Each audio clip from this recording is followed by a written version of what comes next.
Let's mic, देश का मिजाज, नॉर्थ ईस्ट। यह है let's mike modern radio.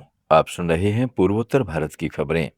Manipur में कांगपोकपी जिले के चंफाई क्षेत्र के टोकपा नगा गांव में ताजा हिंसा में करीब 10 घरों और एक चर्च को आग लगा दी गई है। लियांगमाई नगर परिषद ने जारी एक प्रेस विज्ञप्ति में बताया कि गांव पर सशस्त्र बदमाशों ने घरों में आग लगाने से पहले कई राउंड फायरिंग की थी।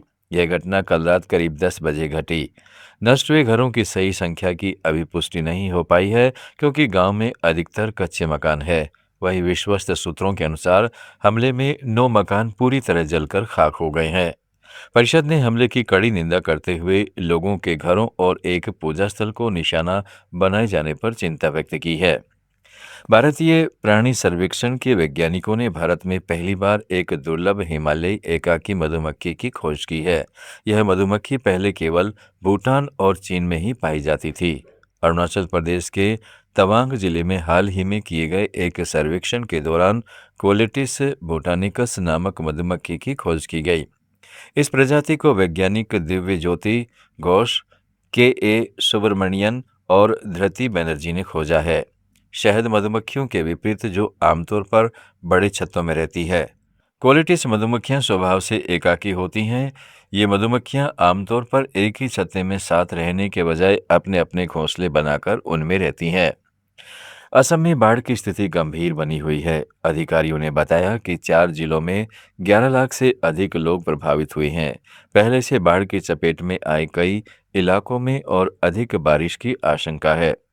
असम राज्य आपदा प्रबंधन प्राधिकरण के एक अधिकारी ने बताया कि कई नदियां खतरे के निशान से ऊपर बह रही है, जिससे नए इलाकों में बाढ़ का खतरा मंडरा रहा है। इस बीच भारतीय मौसम विज्ञान विभाग के गुवाहाटी केंद्र ने चराईदेव, डिब्रूगढ़, जोरहाट, शिवसागर और तिनसुकिया जिलों के कुछ हिस्सों में गरज के साथ बिजली गिरने और मध्यम से भारी बारिश की भविष्यवाणी की है।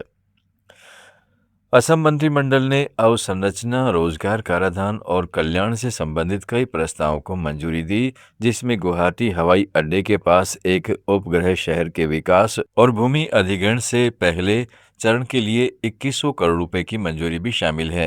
कैबिनेट बैठक के बाद पत्रकारों से बात करते हुए मुख्यमंत्री हेमंत बिस्वा शर्मा ने कहा कि एरोट्रोपोलिस सैटेलाइट सिटी परियोजना के लिए 2100 करोड़ रुपए की प्रशासनिक मंजूरी दी गई है। इस परियोजना के लिए भूमि अधिग्रहण पर कुल करीब 4000 करोड़ रुपए खर्च होने की उम्मीद है। भूस्वामियों के साथ बातचीत के साथ ही अधिग्रहण प्रक्रिया शुरू हो चुकी है।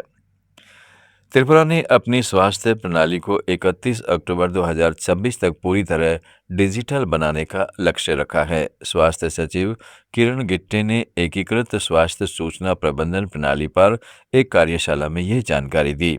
इस कार्यशाला में पश्चिम त्रिपुरा को राज्य के डिजिटल स्वास्थ्य सेवा एकीकरण के लिए मॉडल जिला घोषित किया गया है।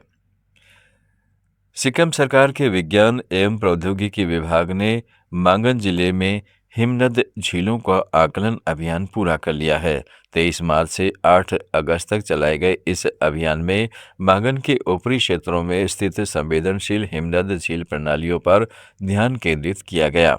इस अभ्यास का उद्देश्य झीलों और आसपास के भूभाग पर विस्तृत डेटा एकत्र करना था, ताकि जोखिम आकलन, निगरानी और झील विशिष्ट GLOF शमन योजनाओं की तैयारी में सहायता मिल सके।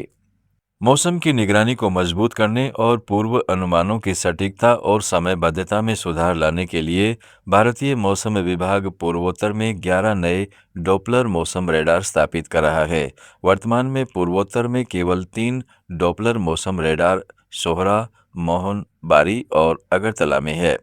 ये एस बैंड रेडार, जिनमें से प्रत्येक की रेंज करीब 500 किलोमीटर की है, 15 वर्ष से अधिक पुराने हैं। नए रेडार नेटवर्क की योजना इस क्षेत्र को अधिक व्यापक कवरेज प्रदान करने के लिए बनाई जा रही है। असम, त्रिपुरा, मेघालय, मणिपुर, अरुणाचल प्रदेश, मिजोरम, नागालैंड और सिक्किम की ताज़ा खबरों के इस बुलेटिन को रोजाना सुनने के लिए डाउनलोड करें लेट्स माइक ऐप। जुड़े रहिए लेट्स माइक के साथ। आप सुन रहे थे let's mike modern radio. Follow कीजिए हमें हमारे सोशल मीडिया प्लेटफॉर्म्स पर। It's time for